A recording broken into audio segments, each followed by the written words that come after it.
On est parti de Belgique le 8 août, il faisait 37 degrés.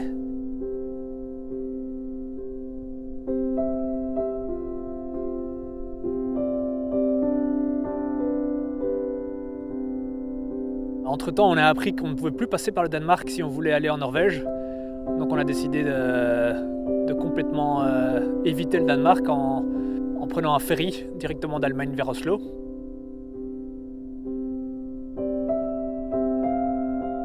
Cette fois-ci, on a décidé d'aller vers Bergen, à travers les montagnes. Et c'est là que c'est devenu vraiment très intéressant. À un certain moment, on a quitté la route principale 7 pour rejoindre ce qui s'appelle la Rallarvegen. En fait, une espèce de piste cyclable qui longe le train.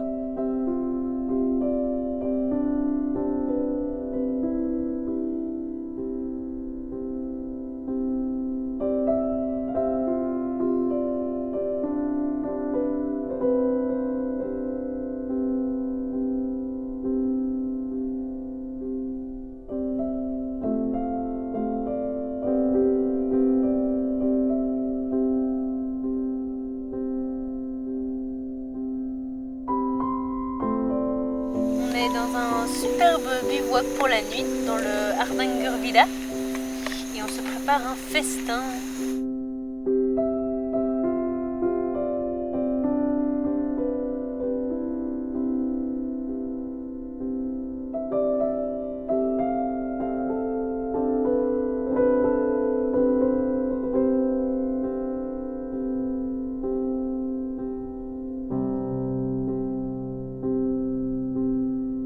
On est passé par un col à 1390 mètres, quelque chose comme ça, avant de redescendre sur Myrdal et de prendre un train directement vers Bergen.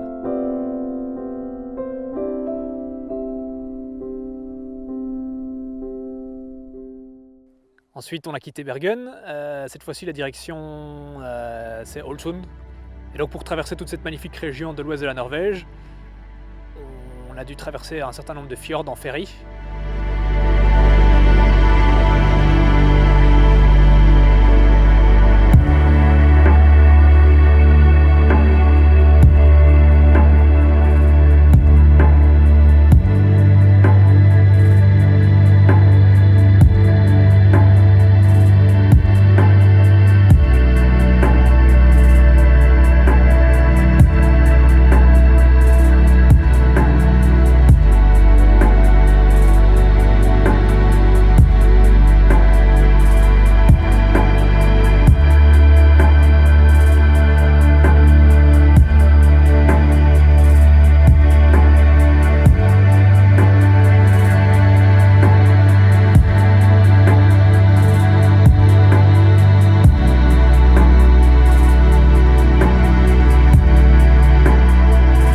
Quand Armand a repéré un endroit de bivouac, mais un peu hyper inaccessible.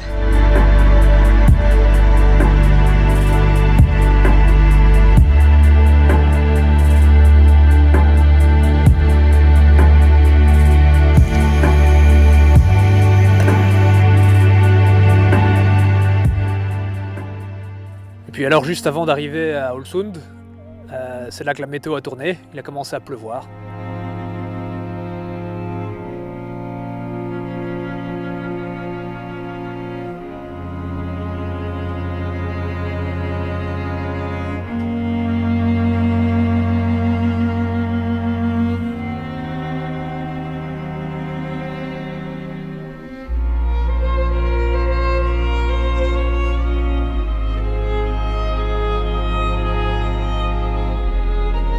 Armand, qu'est-ce que tu as fait avec la réserve d'eau? Jojo, ça suffit tout de suite. Je te trempe, je te le renverse dessus. Tu l'as cassé? Oh non! Oh, Armand a cassé la réserve d'eau. Comme si on n'avait pas assez de choses cassées comme ça. Allez, aide-moi au lieu de faire de la...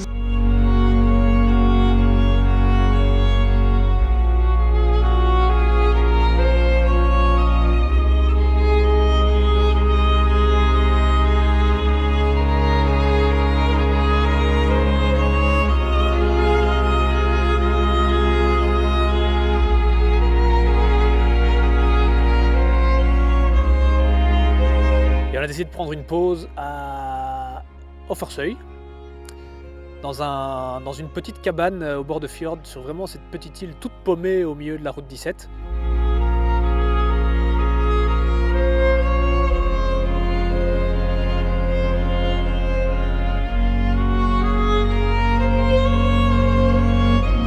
Et c'est là que la tempête est arrivée, donc ça valait vraiment la peine d'être réfugié à l'intérieur. On a eu des montées, on a eu du vent de face, on a eu du vent de dos, on a eu un peu tout type de vent. On est dans un tunnel de 3 km.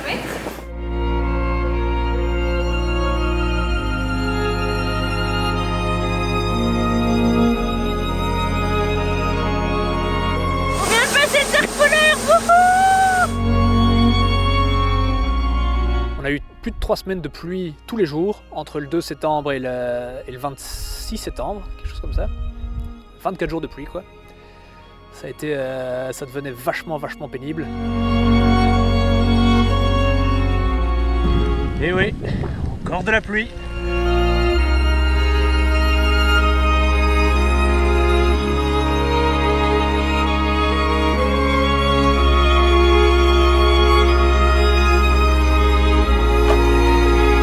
Passé par Salstromen, qui était la dernière ville avant Bodø.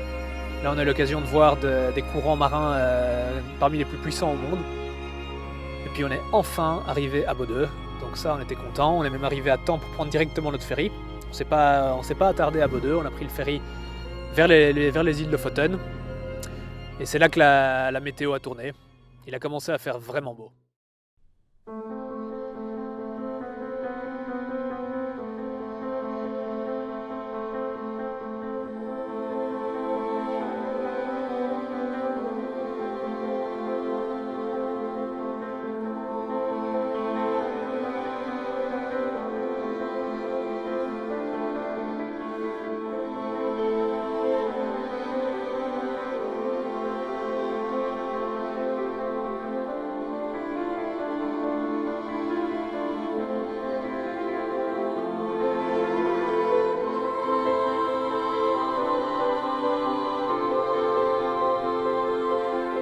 Arrivé aux îles Lofoten, après plus d'un mois de vélo en Norvège, ça fait plaisir.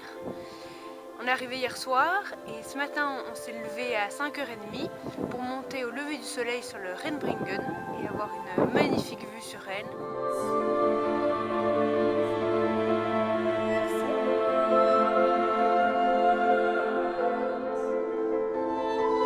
Puis on est redescendu et on a été se poser à l'hôtel, ou ce qu'ils appellent un rorbu.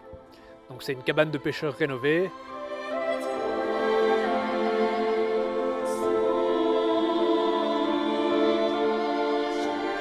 Et on était un peu plus détendu au niveau des kilomètres, parce que cette fois-ci le prochain objectif était Tromsø. Il nous restait finalement plus tellement de kilomètres.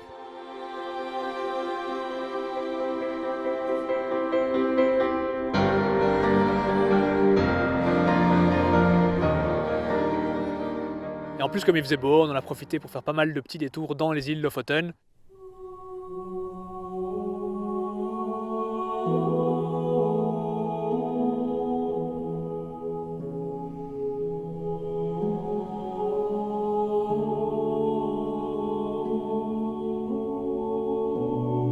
Voilà, on a passé 3 nuits à Harstad.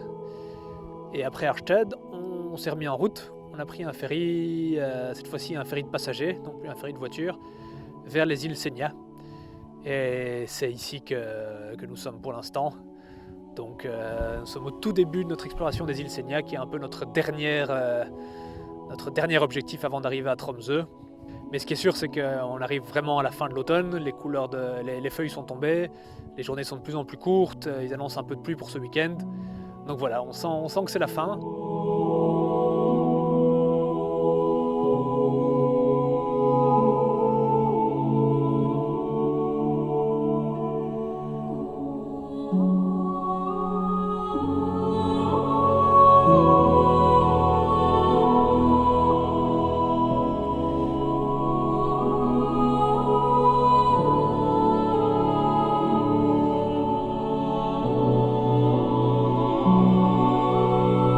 On est arrivé en vélo à Tromsø et de là on a loué une voiture. On est parti hier Cap Nord.